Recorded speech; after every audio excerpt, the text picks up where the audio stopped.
Se abren los micrófonos para iniciar la tradición republicana del sonar informativo. Comienza el Jueves de Mayol. De la mañana con 21 minutos y ya es momento del Jueves de Mayol. Alberto, ¿cómo estás? Bien, ¿y tú? ¿Cómo le va? Bien, hay hartos temas para comentar, para conversar, así que harto café. Mucho, está bueno el café. Está Sí, bueno. como que estábamos diseñando cuál era el menú para iniciar esta conversación. Y ¿te parece si es que ha sido una semana movida en términos políticos? Te quería preguntar primero por el tema del viaje de Felipe Larraín, cuestionado visita a Harvard que ocurrió entre el 11 y el 16 de abril, y está la discusión si acaso fue un viaje de carácter privado o fue en representación de nuestro país. ¿Cómo lo ves tú? O sea, está en un lío importante porque cualquiera que conozca el medio universitario y que conozca las leyes sabrá que no hay ninguna posibilidad que haya sido un viaje oficial. Si no fue un viaje oficial, partimos con un primer problema, y es que él no puede ocupar tiempo de su trabajo como ministro para ese viaje que no es oficial. Claro. Él fue en calidad de exalumno, en las reuniones de exalumnos de la Universidad de Harvard, que son muy importantes para sus exalumnos. Eso, no para nadie más. No para el país. Diga, No para el país. Claro, porque él dice que esto es algo que le trae prestigio a nuestro país y que él habló como ministro de Hacienda. Es una falta de respeto porque si tú piensas, esto es una reunión de exalumnos. Imagínate que para un país sea un prestigio que un ministro vaya a la reunión de exalumnos de una universidad, sea la que sea del mundo, ¿no? Para la universidad es un prestigio que haya ministros de ellos, presidentes de ellos en todo el mundo. Claro. Eso es lo que te da prestigio. No al revés, ¿no? No que al país le hace bien entonces que sus autoridades sean de Harvard o de donde sea. Sería completamente ridículo, la gente no vota. De hecho, el señor Piñera, que estudió, según su propio hermano, malamente en Harvard, ya resulta que jamás puso en su currículum aquello, porque eso no tiene nada que ver con lo que la gente vota al votar. Por tanto, eso no tiene ningún sentido. Pero además hay un factor que yo quiero destacar que es muy importante, porque las universidades, no hay ninguna universidad, yo soy académico, me he invitado muchas veces a universidades del exterior, no hay ninguna universidad del mundo que cuando te invita te diga, oye, paga tú y te reembolsamos acá. Es muy raro. No existe. ¿no? Menos Harvard, que problemas económicos, digamos, no es que no es que tenga. está con problemas de circulante, no de caja, ¿no? O sea, la única vez para que, por ejemplo, tengan una noción, cuando una vez tuve que ir el viaje más corto, de hecho era el más problemático, a Mendoza, a la Universidad de Cuyo. Y resulta que ellos tenían el problema de que si ellos compraran el pasaje desde allá, solo podían comprar en ese momento aerolíneas argentinas. Tenían la obligación como empresa pública, digamos, de comprar aerolíneas argentinas. Yeah. Y el costo de comprar yendo y viniendo era muy alto. Por tanto, ellos efectivamente me cursaron un pago por allá, mandaron una transferencia para acá, y entonces claro, yo compré acá. Pero eso son casos muy excepcionales que tienen que ver con barreras de mercado y toda clase de cosas que en Harvard no están de acuerdo. Claro, pero eso de reembolsar es muy extraño. Si a ti te invitan, incluso hasta el pasaje te los mandan listo. O sea, a ti es muy raro. Él se ausentó de su trabajo por una razón personal, hizo que el Estado pagase por esa razón personal el viaje, y dado el error, entonces compromete a Harvard, ¿ya?, a declarar y a establecer criterios para hacer un reembolso del viaje y proteger a su exalumno. Es un espanto así de cómo funciona la peor dimensión del planeta. Alberto, después del tráfico de armas y de drogas, por supuesto. El ministro tiene algo que decirte. Escuchemos cuál fue la explicación que dio el ministro de Larraín hace algunos días. Y asistí en condición de tal. Yo le digo una cosa, yo creo que al final uno tiene que tener un juicio. Yo tengo muchas invitaciones a conferencias en el exterior y rechazo, digo que no, a la mayor parte de estas. Y voy a alguna. Y quiero decirles una cosa para todos. Yo voy a seguir haciendo mi trabajo, aunque tenga que enfrentar las pequeñeces de la política. No tengo nada que esconder. He dado la cara todo el tiempo ante este requerimiento. Una pequeñez. Sí, mira, es que el punto de fondo es que esto tiene que ver con elementos que fácilmente Contraloría podría ser requerida para que efectivamente se pronuncie, porque es bien simple. su argumento de que era una persona muy destacada y tiene muchas invitaciones es completamente cierto, pero también es cierto que en realidad es muy normal, insisto, en el medio académico. O sea, hasta académicos muy poco destacados son invitados con recurrencia a muchos lugares, y la mayor parte de los académicos, dado su trabajo, que tienen que hacer clases y qué sé yo, la mayor parte de las invitaciones son rechazadas, de hecho. O sea, no es que los académicos corren y para emperifollarse a cada rato por los viajes, porque si no, no podría hacer los cursos. Yo he tenido invitaciones a París y no conozco París y no fui. He tenido invitaciones a Marruecos y no conozco Marruecos y no fui. He tenido a Sao Paulo y no conozco y no fui. O sea, está lleno de... Todos los académicos les pasa lo mismo porque es normal, y por tanto él tiene efectivamente estas invitaciones. Y si un académico llega a ser ministro, bueno, obviamente, y un ministro de Hacienda en un país... Menos agenda tiene. Claro, entonces es normal. Todo lo que dice es completamente normal, y lo que no es normal es falso. Entonces, ese es el problema. Todo lo que no es normal es falso. Él evidentemente está mintiendo. La situación es completamente diferente. Efectivamente esto concurriría entonces en forma de que el Estado concurrió en forma de crédito a la Universidad de Harvard, ¿ya? Lo que es de una ilegalidad enorme. Porque ¿a quién le van a reembolsar el dinero? ¿Cómo va a ser ese trámite? Deme la cuenta del Estado, claro, el fisco. La cuenta RUT número 1. O sea, ¿cómo tesorería convoca a una transferencia extranjera? Es muy complicado. Harvard, yo creo que Harvard se vio apretado. Va a tener que lavar dinero Harvard para poder pagarle el viaje. Mira, lo que dijeron ayer, específicamente el director de exalumnos de Harvard, cuando le llamaron por teléfono y le preguntaron. Dice, cuando lo invitamos lo hicimos por su calidad de alumno y como ex ministro de Hacienda. Cuando supimos que había aceptado ser el nuevo ministro de Hacienda, le envió un correo electrónico felicitándolo y reconfirmando la invitación anterior. Y después dice que nosotros, Harvard, accedimos a pagar los costos del viaje cuando lo invitamos. Eso fue lo que expresó John Petit, director del programa de exalumnos, ante una consulta 24 horas. Si uno, por ejemplo, llevase esto a tribunales, él tendría que demostrar que hay un correo electrónico o un WhatsApp, algo que diga que efectivamente, y que explica con mucha solemnidad que efectivamente ellos no tienen una dificultad y que necesitan que de alguna manera alguien lo pague previamente. Y luego tiene que explicar el ministro cómo él llegó con ese problema a la moneda, y en la moneda alguien le dio una solución que es ilegal. O sea, el pequeño detalle. Muy complejo. De hecho, Alejandro Guillé acaba de tuitear algo. Esperando el avión que me llevará a Antofagasta, leo los diarios y me entero que en el fondo el ministro Felipe Larraín le pidió la plata prestada al Estado mientras Harvard le paga el pasaje. Insólito. ¿No tendrá tarjeta de crédito el ministro? Plantea el ex candidato presidencial. Ya, pero más allá de la ironía, cuando su jefe trajo la tarjeta de crédito a Chile. ¿A qué? De hecho, ¿A qué atribuir esto que pasó finalmente? ¿Desprolijidad? O sea, lo que pasa es que yo creo que aquí justamente es la falta de concepción de aquellos que en el fondo no conocen mucho el sistema público y que creen que efectivamente la distinción entre una cosa y la otra es casi nula, y que su prestigio, su prestancia, su relevancia está por sobre todo. Sencillamente le pareció, no hubo, nadie discutió ni pensó en ningún momento que esto podía vulnerar los principios básicos de funcionamiento del Estado, los principios básicos de la probidad fiscal. Nadie lo pensó, dijo, esta invitación es para mí porque como estoy en un muy buen momento y soy ministro, y en mi calidad de ministro entonces me invitan. Claro, te invitan en tu calidad de ministro, pero tú como persona, no para que ejerzas roles, porque además sería muy discutible que le sirva de algo a Chile una reunión de exalumnos de Harvard. O sea, entonces no tiene ningún fundamento. Yo creo que efectivamente tiene que ver con esta visión sumamente oligárquica, sumamente autocomplaciente respecto al prestigio. Es bien interesante, pero la derecha chilena se inventa mucho estos rótulos de los académicos top a nivel mundial. Como que te dicen, no, este académico no sé dónde, es de una...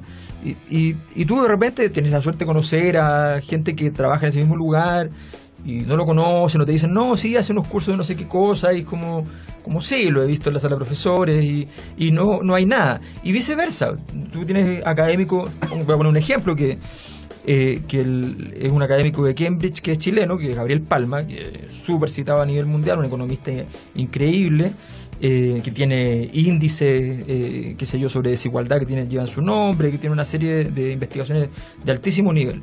Y resulta que muchas veces yo lo he citado en reuniones con economistas chilenos y te dicen, ¿quién es?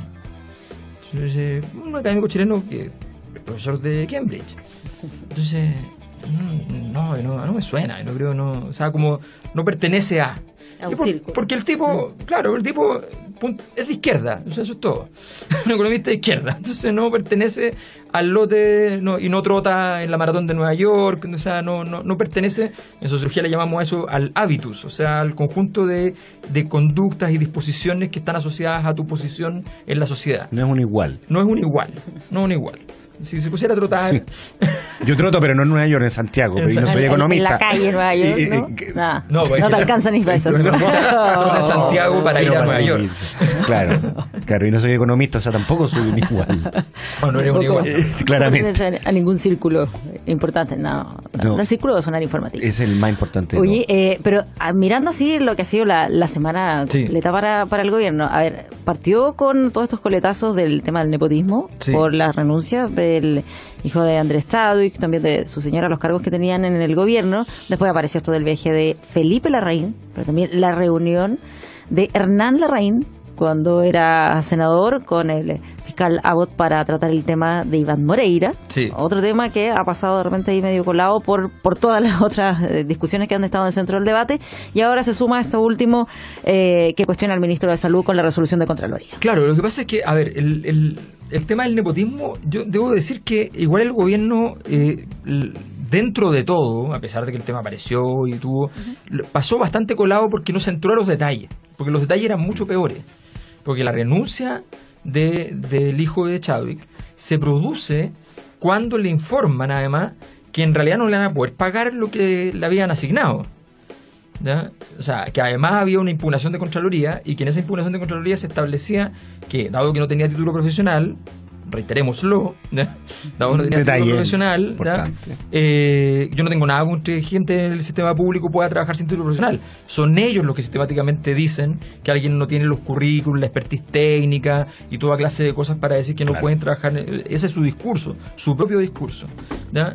Y efectivamente, él no tenía título profesional y por tanto no tenía asignación, no podía tener una asignación correspondiente al título, y eso iba bajando el monto hasta un porcentaje como un 60%, que aún así era alrededor de 13, 14 sueldos mínimos, ¿ya? Pero que efectivamente era muy distinto a los 20 sueldos mínimos que era el anterior salario.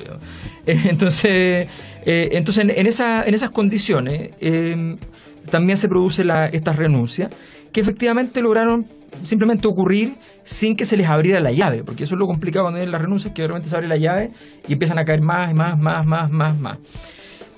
Así que en ese sentido yo creo que dentro de todo ese tema lo han logrado controlar, pero el tema más complicado probablemente es lo que hizo el Contralor de la República, con una interpretación que era así obvia en términos jurídicos, pero una cosa increíble. O sea, no había posibilidad que fuera distinto, salvo que pasara algo muy raro, y es que efectivamente, que puede ocurrir en política, pasa mucho, que misteriosamente todos enloquezcan en la misma dirección en un mismo momento, digamos. Pero jurídicamente no tenía ningún fundamento, y efectivamente el Contralor va y les dice, bueno, la verdad es que hay una serie de restricciones a su concepto de objeción de conciencia que debemos hacer, ¿ya? Y por de pronto allí donde hay platas públicas, las prestaciones deben ser realizadas. No puede haber una objeción de conciencia institucional establecida de antemano de que no se va a hacer aquella prestación, y queda la objeción de conciencia de carácter individual. Entonces, lo interesante es que esto pone en una situación incómoda a muchas instituciones, porque todos sabemos que tratarán de presionar a sus médicos para que tengan objeción de conciencia individual, o contratarán médicos que tengan objeción de conciencia individual. Ambas cosas son ilegales. Entonces los pone en una situación donde la forma de defender su postura los introduce en la ilegalidad, que obviamente en el marco de una colusión y del secretismo podría funcionar, pero... Claro, no lo vas a decir nunca abiertamente. Pero siempre hay de repente se te escapa algún mono. O sea, esta cuestión es así. Si no, o sea, no tienes que mantener un secreto. Además, estamos en el siglo XXI. Los secretos son de la Guerra Fría, digamos. La última época con secretos. Digamos, ya no mucho. Sí, pero la duda que queda ahí, Alberto, es cuál es la responsabilidad del ministro de Salud en todo esto, que finalmente se declare esto ilegal de parte de la Contraloría. Ya hay algunos que plantean derechamente que debiese ser destituido. En el Frente Amplio están analizando la posibilidad de presentar una acusación constitucional. ¿Amerita una acusación constitucional por este hecho en particular? Claro, volvamos al principio y veremos cuál es el fundamento de una acusación constitucional. O sea, si una persona en el marco de una ley existente, entendiendo que hay una ley existente, ejecuta toda clase de acciones que incluso superan la legalidad para poder de alguna manera revertir esa ley administrativamente sin pasar por una discusión legislativa, esa persona no está haciendo su trabajo, ¿ya? No está haciendo lo que el mandato público que tiene, que es respetar las leyes. Está tratando a través de un subterfugio. Esto demostrarlo es muy difícil porque toda demostración que tenga involucrado intencionalidad en el derecho es muy complicado. Pero se puede demostrar. Se puede demostrar que tú ves un conjunto de acciones encaminadas en la misma ruta, algunas de carácter legal y otras de carácter ilegal. Y entonces uno puede decir, hay una intencionalidad, una pretensión efectivamente de, con las herramientas que él tenga a disposición, legales o ilegales, ¿ya? Echar para atrás la legislación en la práctica. De hacer eso, ¿ya? Se está cumpliendo, siendo autoridad, efectivamente está en la posibilidad de una acusación constitucional. Es una acusación que requiere vestirla muy adecuadamente, requiere mucho trabajo de elaboración, pero es una acusación completamente viable porque efectivamente lo que da la impresión y lo que está más o menos claro en el contexto es que se hizo todo para tratar de revertir en el fondo el fondo de la ley, el espíritu de la ley a través de la forma de la gestión de administrativa. Ahora, lo que podría decir el ministro en su defensa frente a un argumento de ese estilo es que, bueno, nosotros aquí recogimos lo que estableció el Tribunal Constitucional, que es el que plantea lo de la objeción institucional. Exactamente. Allí, ese evidentemente es su defensa y evidentemente es un punto súper fuerte. Porque hay un punto en el cual el documento de la Contraloría está para decirlo en teoría de conjunto, hay una intersección entre los dos fallos. Y una intersección que no es en positivo. O sea, están en contradicción en algún punto, ¿ya? Ambos, el dictamen de Contraloría y la sentencia del Tribunal Constitucional. Entonces ahí hay un tema donde él se puede respaldar en una dimensión de institucionalidad. Y probablemente esto podría llevar, y esa es la parte más interesante y más entretenida de todo esto, que esto podría llevar a una discusión más grande, ¿ya? A una discusión donde choca la interpretación institucional que tiene que ver nuevamente con la fractura de los pactos. O sea, todos estos sistemas, tal como están hechos, existen fundamentalmente porque la gente está de acuerdo en no ponerle pelos a la sopa. Todos los sistemas tú le puedes encontrar contradicciones internas. Y aquí hay una. Entonces, si la élite política no quiere encontrarle contradicciones internas, no se la encuentra. Pero como hoy día la élite política está fracturada, ¿ya? En ese sentido, lo más probable es que se pueda llegar a un escenario donde tengamos una discusión que involucre incluso instituciones como bandos en una postura. Un enfrentamiento tribunal constitucional versus Contraloría a través de otros actores. Claro. Uno no los puede llevar a los dos, pero a través de otros actores en la lógica de sus argumentos. Súper interesante porque la institucionalidad no está preparada para esas cosas. O sea, no, entonces, y es una lucha de gigantes. O sea, son grandes instituciones. Hoy día, a propósito de la teoría de que la élite política está fracturada y que hoy día sí se le puede echar pelo a la sopa, digamos. Sí.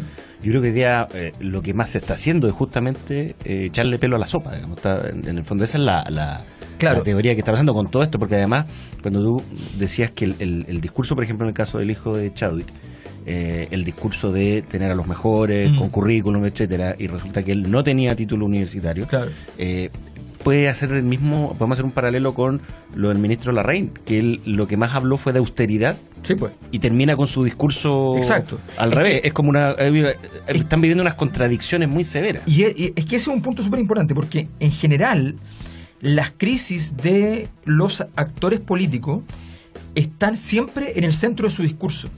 Es muy raro que una crisis venga desde fuera. O sea, el gran problema para el tipo que habló de probidad es cuando aparece... ¿Por qué, por ejemplo, en la izquierda los pecados son más graves, los pecados económicos son más graves que en la derecha? Porque en la izquierda hay una crítica al lucro, porque en la izquierda hay una crítica al sistema económico y por tanto cualquier cosa, literalmente cualquier cosa, o sea...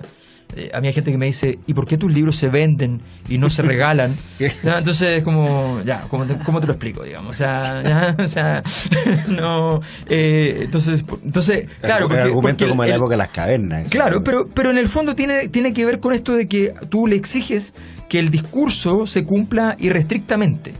¿Ya? A veces incluso te pasas y vas más allá, pero en general eso es parte del asunto. O sea, cuando Marco Enríquez Ominami dijo yo soy el fin del duopolio, creció.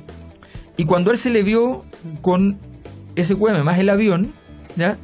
El problema no es solo que la gente haya entendido que había una situación de corruptela o una situación por el estilo. El punto de lo que se murió allí fue la idea de que él era diferente a los demás. ¿No? Bueno, entonces, la credibilidad de la presidenta Bachelet con el caso Cabal. La misma situación de Michelle Bachelet que no se recuperó prácticamente. Que pertenecía a otro mundo y cuando la ve, se le ve en un escenario de tráfico de influencia. ¿Ya? Entonces es muy interesante cómo eso es el elemento central. Ahora, respecto a las fracturas de la élite, esto es bien importante porque tiene que ver con las capacidades de diagnóstico de los actores políticos. La derecha llegó al gobierno y dijo, yo le puedo echar pelos a la sopa a las reformas de Bachelet.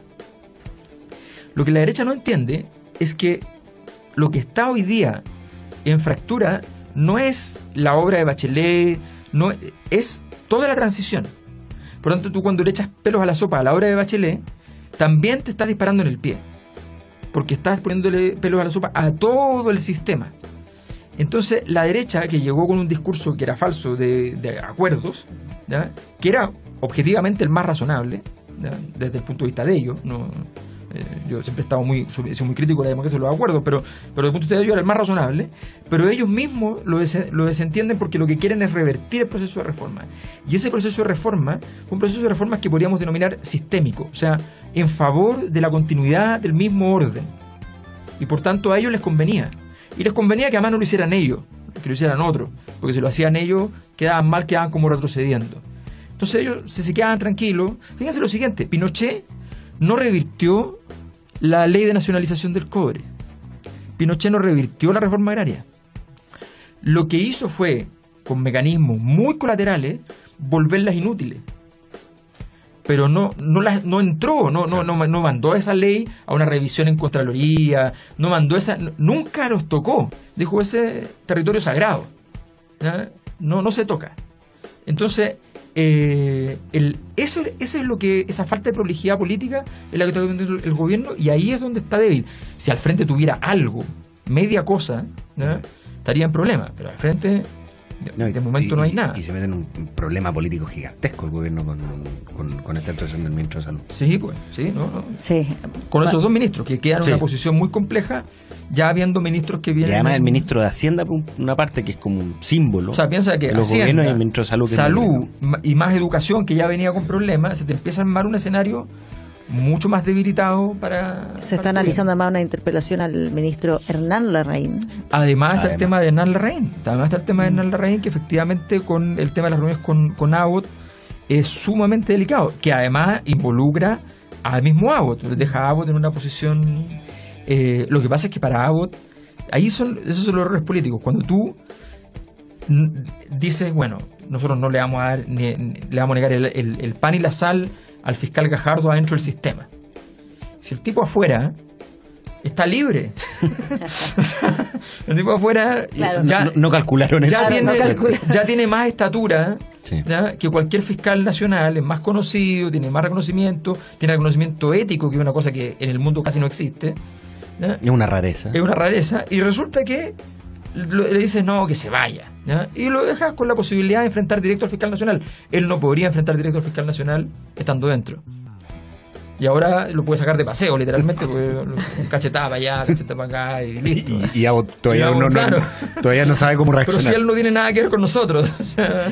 Oye, pero bueno, ayer el fiscal tenía algunas actividades públicas, no asistió a ninguna de esas, y han ido revelándose más detalles sobre otras reuniones que sostuvo. Estaba esto que comentábamos respecto a la situación de Iván Moreira, sí, que se reunió cuando Hernán Larraín era senador, pero con el fiscal nacional Jorge Abbott, para tratar ese tema, para hablar del tema. Entonces, son elementos que se van sumando a la serie de polémicas que ha enfrentado el fiscal Abbott. Mi duda es si acaso todo esto permite que se le destituya. Lo digo por el procedimiento que implica, que no es solamente que se reúnan las firmas, sino que se tiene que pronunciar la Corte Suprema. Sí, no, la reunión de evaluación como candidato es un acto que siempre está en el límite de la legalidad, pero que en uso y costumbre se estilaba y por tanto habría que haber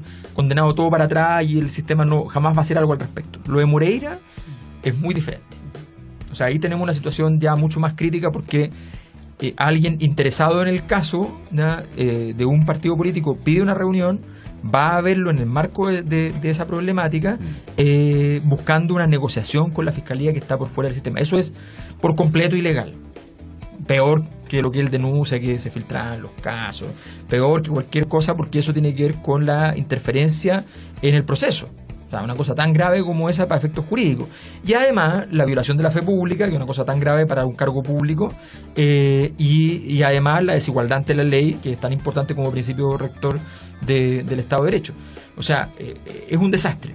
Es un desastre. O sea, ese es un tema que sí le puede efectivamente costar. O sea, lo que vemos hoy día es que tenemos el set de palitroque ya está tambaleándose. Hay varios que están ahí que han sido rozados y están con posibilidades de caer, y una estantería que es bien importante porque Abbott se transformó en un muro de contención de las problemáticas políticas, y digamos que todavía hay muchas cosas que se podrían investigar. Pero ¿tú crees que puede ser factible que sea destituido? Lo digo por el procedimiento que existe. Que esto, claro, las firmas se las tienen que reunir los parlamentarios, pero el que corta el queque, por decirlo en términos bien chilenos, es la Corte Suprema. Claro, lo que pasa, yo creo que el problema más bien está en los parlamentarios. Yo creo que esto en Corte Suprema está muerto. ¿Sí? Sí. No, la Corte Suprema jamás se va a meter en el lío de apoyar algo así. Eso voy. Claro, porque de hecho el problema está más bien en el sistema político. Porque la Corte Suprema en esta cuestión, la Corte Suprema, la Corte Suprema, a medida que uno aumenta en el tamaño de la Corte, las Cortes son, comillas, más políticas, pero obviamente muy centradas en el derecho, y no pueden hacer cosas que sean muy obvias fuera del derecho. O sea, esto es muy obvio en términos de derechos. O sea, no tiene mucha chance de apoyarlo. Así que en ese sentido, más bien el tema es político. Pero incluso más, ojo, uno dice, que la destitución. Sí, pero está lleno de requerimientos, recursos que se pueden hacer, no para destituirlo, pero para hacerle la vida imposible. Hasta que renuncie. Claro, hasta que lo saque. Legalmente, a través de vía administrativa. O sea, ya se le abrió el problema, ¿sí? Y con posibilidades de después juicios posteriores, o sea, se le complicó por completo. Y Larraín en ese camino, bueno, ni hablar, o sea, nuevamente otro ministro que probablemente ya tenga un próximo. Yo creo que ya se configuró el cambio de gabinete, o sea, ya. ¿Cuándo es? No sabemos. Pero luego, o sea, qué sé yo, hay que esperar a agosto, una cosa así. Entonces que hay ministros que no pasan agosto. No, claro, esto no pasa. Mira, la mala suerte, pues si Chile hubiese estado en el Mundial, era el mes perfecto para hacer un cambio de gabinete. No, y era el mes perfecto para no hacer nada. Claro, pasa todo más desapercibido. Para ir al Mundial. De hecho, el país estaría en ánimo futbolero en este periodo. Por supuesto, hubiesen hecho cambio de gabinete, nadie se hubiese enterado. Bravo y Vidal serían amigos. Claro. Guardemos el tema Bravo Vidal, déjalo ahí en pausa. Sí, la élite se fractura en todo, incluso en la selección. Oye, vamos a la música y volvemos ahí con ese tema. Escuchamos a Blair, Song 2.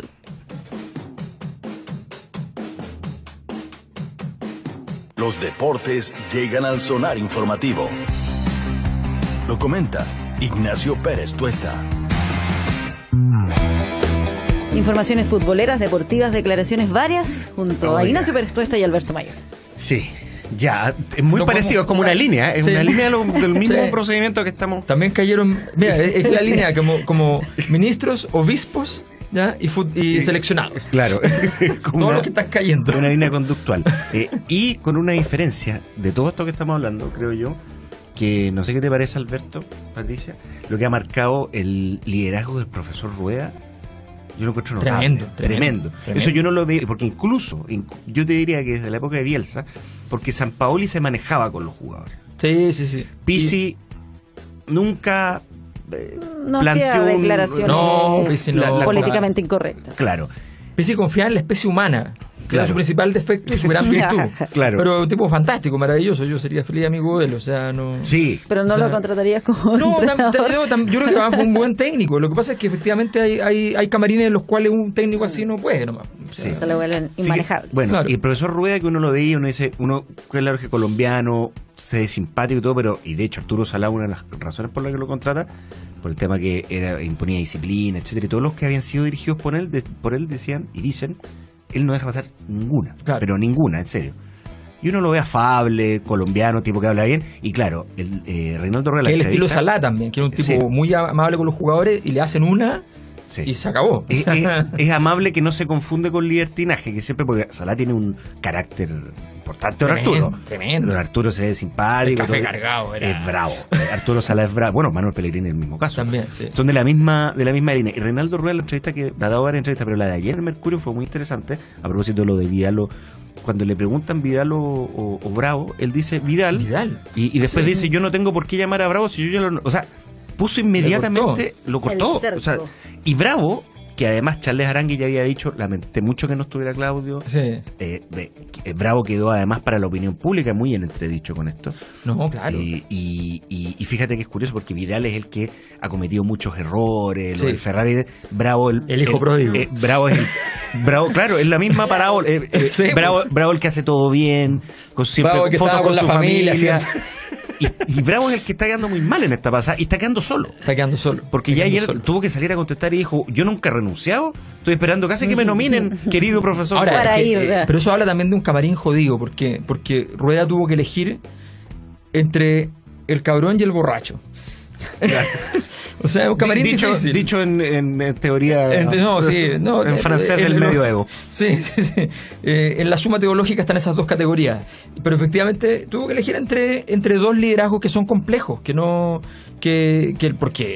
obviamente lo de Vidal es muy complicado. Pero la diferencia es que Vidal no se había metido con el corazón de funcionamiento de algo. O sea, lo que hizo Bravo es de una pérdida de prudencia, de criterio tan grande, que además se revela carente por completo de criterio, en la medida en que no ha pedido disculpas, o sea, tú no puedes estar exigiendo que contraten a tu amigo, o sea, no, una cosa así de simple, exigiendo en razón de tus títulos.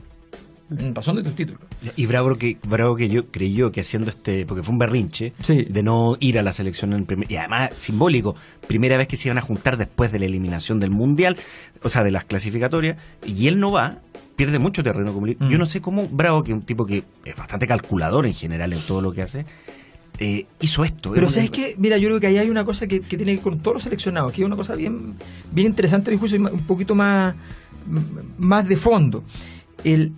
¿Qué tiene que ver con Chile en el fondo? Que la formación, vamos a llamarlo así, pero no es la palabra exactamente, pero la formación política de la ciudadanía, o sea, la capacidad de entender dónde estás parado, las responsabilidades que te supone, los riesgos que corre, ¿ya? Ese tipo de cosas no tenerlas claras. O sea, tenemos muchos seleccionados que no han sido capaces de entender, ¿ya? O sea, prácticamente todos, que no han sido capaces de entender que los salarios que ellos ganan, todas las condiciones que ellos tienen, están asociadas no solo a cómo le pegan a la pelotita, sino que a un conjunto de roles que cumple el futbolista hoy día en el mundo contemporáneo, no solo en Chile, en el mundo. Y dentro de esos roles, naturalmente, están los roles que tienen que ver con la responsabilidad, el criterio, el manejo político. Entonces, tenemos gente que no es competente. O sea, Alexis no se da cuenta, ingenuamente, que no puede contratar ¿ya?, a cualquier empresa para construir su casa, que no puede ir a la más barata porque no le da, que no se hacen responsables porque se le muere un trabajador adentro, eso va a ser noticia, ¿ya? Y porque además él no tiene ninguna necesidad de hacer una cosa así, ¿ya? Por ejemplo, fíjate en lo siguiente, la cantidad de publicidad. Tú llamas a un jugador de fútbol de la selección y aceptan todas las publicidades, todas. Tú dices, a ver, un poquito de criterio, o sea, ¿de verdad necesitas eso? ¿Ya? La sobreexposición, el andar apareciendo con toda clase de productos, todo desnaturaliza tu prestigio. O sea, entonces esa solemnidad mínima que tiene, que les encanta, porque les encanta esa solemnidad, pero no quieren hacerse cargo de los costos que ella tiene. Entonces ese aprendizaje, mira, la NBA, por cada temporada de la NBA hay 1 o 2 jugadores de todos los jugadores que no han pasado por la universidad, porque es prácticamente obligatorio. De hecho, el básquetbol universitario es una liga casi profesional. Es una liga profesional, sí. Y de hecho y todo el en la gran fábrica. En la fábrica, sí. Toda la compra posterior se hace a través del sistema universitario, salvo excepciones increíbles, Kobe Bryant y jugadores así que vienen directamente de la calle y que son unos monstruos y que entran directo. Pero toda la formación está asociada a la universidad. Y la formación deportiva en general, todos los deportes. Sí, ahora, pero volviendo al tema selección chilena, ¿era lo más adecuado que Rueda se pronunciara y tomara posiciones en este tema, Vidal Bravo? ¿O podría haberlo evitado? Sí, o a lo mejor no se dio cuenta cuando se lo preguntaron la implicancia que iba a tener. No sé, ¿cuál es el contexto en que se da? Es que ha tomado posiciones por todo. Sí, sí. Lo que pasa es que este es el caso más... actitud, pero, por ejemplo, dice... los problemas. ¿Te acuerdas que lo comentábamos ayer, Pati? Toma posición cuando dice... No hay ningún 10 como Valdivia, Paredes está haciendo una temporada extraordinaria, pero no los voy a nominar. Sí. Porque no puedo quitarle opciones de partido a jugadores que tienen 18 y 21 años, claro, que son los que yo estoy preparando para 4 años más. El tema de las edades, o sea, la tiene también clarita. Y dijo, nosotros en Sudamérica somos muy dados a nominar, y fue súper honesto, a nominar jugadores por la trayectoria, por premio, por nombre. Por nombre. Para evitarse el lío. Y fue súper claro, dijo, a mí no hay ningún 10 como Valdivia, pero no lo voy a nominar. Y están corriendo riesgo otros, Pinilla, Bocellur, sí, Jara. En el fondo, él ya marcó el rumbo. Ahora, si te resulta, va a ser glorioso. Dios. Claro. Claro, el tema es que si no le empieza a resultar, es decir, viste, debiera haber nominado a Valdivia, va a empezar con el tema. Pero me parece que marcó... Pero él tiene mucha conciencia política de lo que está haciendo. O sea, sabe muy bien lo que está haciendo. Se formó en Alemania. Y tiene muy claro que... Se formó en Alemania y se le nota. Y se está comiendo todos los problemas. O sea, es un tipo que está diciendo, cuando no tiene arquero reserva, no lo tiene, está diciendo, saco al tipo que está en la liga inglesa. O sea, él evidentemente tiene conciencia. Sí. Oye, porque ya estamos en la hora. Sí, ya Maca nos están diciendo que no hagamos predicciones para el clásico universitario. O sea, yo la voy a hacer mañana. Alberto puede hacer su pronóstico. Yo creo que Ignacio es el que no tiene que hacer el pronóstico.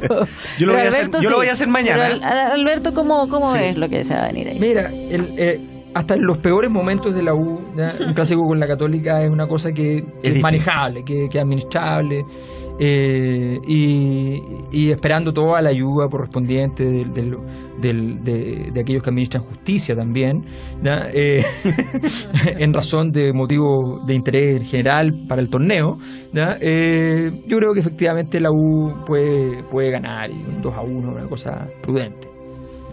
Bien. ¿Sí? Se la juega. Pronóstico. Triunfo de la U, San Carlos Joaquín. Sí, ¿Ya? Sí. Bien. Sí. Lo voy a tomar en cuenta para mi pronóstico de mañana. Sí. No, ¿ya? Sí. Pero yo lo voy a decir mañana. Dejémoslo ahí. Yo creo que Ignacio mañana no debieras venir a trabajar. Dejémoslo. ¿No es necesario mañana? No. Vamos, hagamos contacto telefónico con el Rafa y se acaba el aire. Listo.